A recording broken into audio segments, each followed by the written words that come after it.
بسم اللہ الرحمن الرحیم۔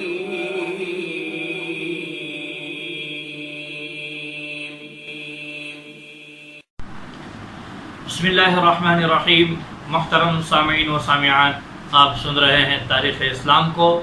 ماقبل میں عرب کی حالات کو پیش کیا گیا ہے، اب ان کے دیگر حالات کو بیان کر رہے ہیں۔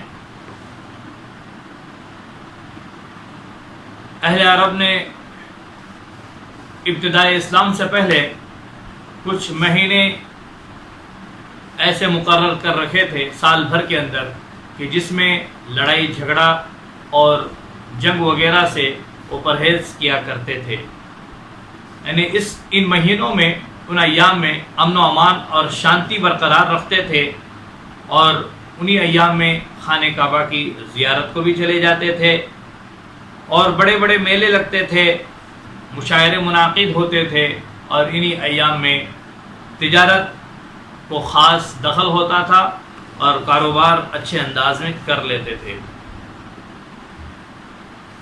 اسلام کے آنے سے پہلے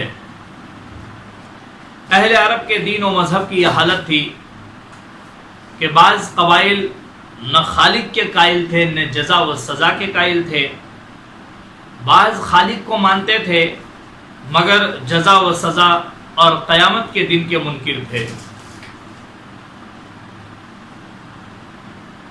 جیسا کہ قرآن کریم میں بھی اس کا ذکر آیا ہے۔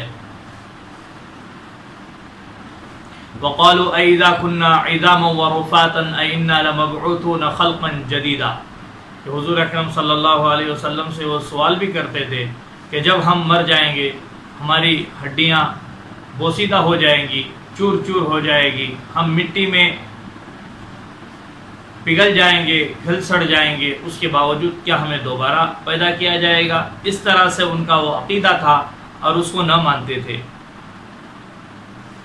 زیادہ تعداد میں بت پرست اور ستارہ پرست لوگ تھے۔ بعض قبائل میں آتش پرستی کا بھی رواج تھا، یعنی کہ آگ کی پوجا کیا کرتے تھے۔ خانہ کعبہ کو بت پرستی کا مرکز بنا رکھا تھا اور 360 بت کعبے میں رکھ دیے تھے۔ مدینے کے اطراف میں کچھ یہودی آباد ہو گئے تھے، اور یہ یہودیوں کی یہ آبادی حضرت موسیٰ علیہ نبینا علیہ السلام کے وفات کے چند دنوں بعد ہی سے تھی۔ ان یہودیوں میں بنی قریظہ، بنو النذیر، بنی قنیقہ وغیرہ مشہور قبائل تھے، یعنی جب حضور اکرم صلی اللہ علیہ وسلم مکۃ المکرمہ سے مدینہ ہجرت کر کے آئے ہیں تو یہی وہ زیادہ تر یہودی تھے جو حضور کو تکلیف بھی دیا کرتے تھے۔ کچھ عیسائی بھی ملک عرب میں آباد تھے، غسان اور نجران میں عیسائی لوگ آباد تھے۔ کچھ لوگ قبیلے قزاعہ کے بھی عیسائی ہو گئے تھے۔ بت پرستی کا یہ عالم تھا کہ ملک عرب میں ہر جگہ اعلانیہ طور پر بت پرستی ہوتی تھی، کہیں ڈھکی چھپی نہیں تھی، ہر کوئی بت پرستی میں ملوث نظر آتا تھا۔ حضور اکرم صلی اللہ علیہ وسلم کی نبوت سے 400 سال پہلے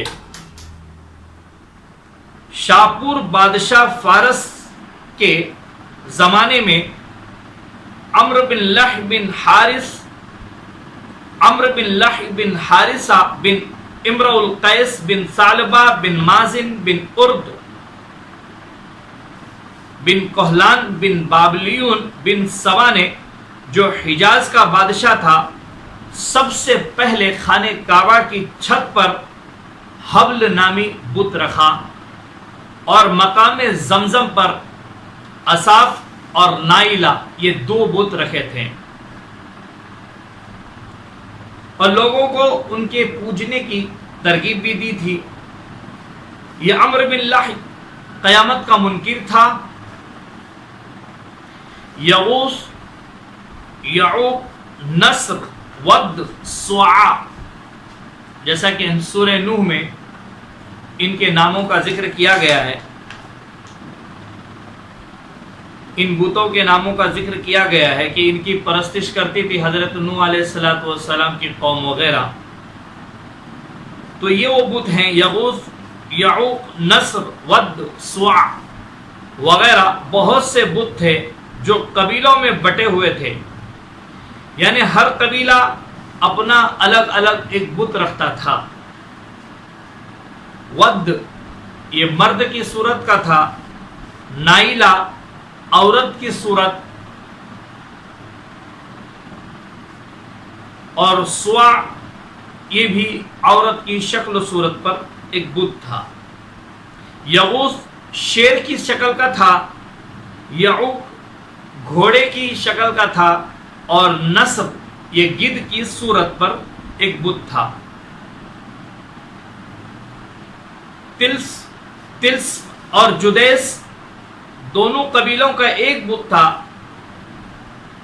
قبیلے کلب ود کی پرستش کرتا تھا جس کا مقام دومت الجندل تھا، اور قبیلے حذیل سواع اور قبیلے یمن یغوث کی پوجا کرتے تھے،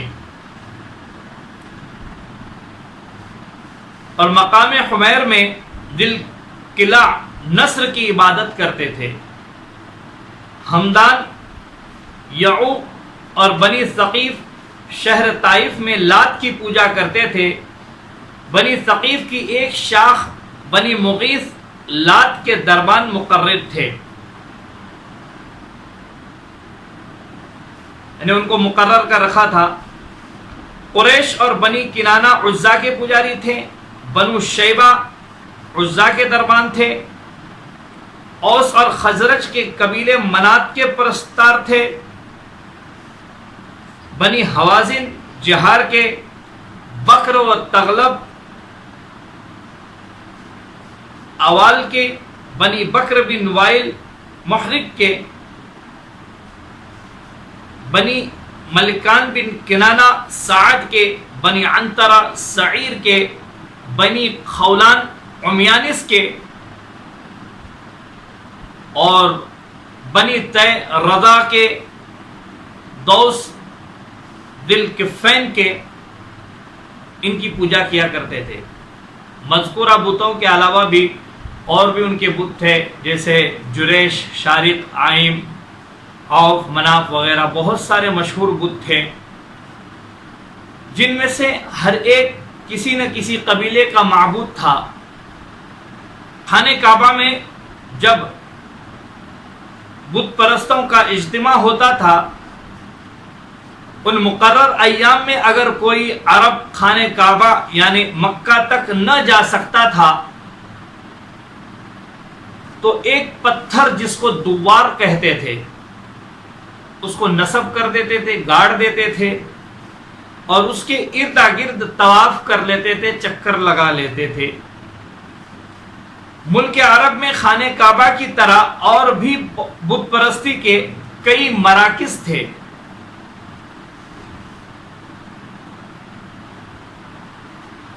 نحتفان نے ایک مکان بالکل خانہ کعبہ کے مشابہ بنا لیا تھا اور اس کا نام لیس رکھا تھا، اس کا بھی حج ہوتا تھا۔ بنی خثعم نے ایک مکان بنوایا تھا جس کا نام ذوالخلصہ رکھا تھا، اس کا بھی حج کرتے تھے۔ ربیعہ کا معبد ذوالکعبتان تھا، اس کا بھی طواف کیا جاتا تھا۔ نجران میں بھی ایک قبیلہ دار مندر تھا جو 300 کھالوں سے بنایا گیا تھا، اس کو کعبہ نجران کہا جاتا تھا۔ اس کی زیارت کے لیے بت پرستان عرب اسی طرح جایا کرتے تھے جیسے خانہ کعبہ کی زیارت کے لیے جایا کرتے تھے۔ نیز اس کو بت پرستوں نے حرم بھی بنا رکھا تھا، یعنی کہ جو قاتل اس کے اندر چلا جاتا تھا اس کو پھر وہ آزاد کر دیتے تھے، اس کو کوئی تکلیف نہیں پہنچاتے تھے، اس کو امن کی جگہ رکھ دیتے تھے۔ جیسے کہ خانہ کعبہ میں جو داخل ہو جائیں وہ مامون ہو جاتا ہے، اس کو پھر کوئی تکلیف نہیں پہنچائی جاتی، اسی طریقے سے یہ لوگ کرتے تھے۔ خانہ کعبہ کی چھت پر حبل کے علاوہ ایک اور بت تھا جس کا نام شمس تھا۔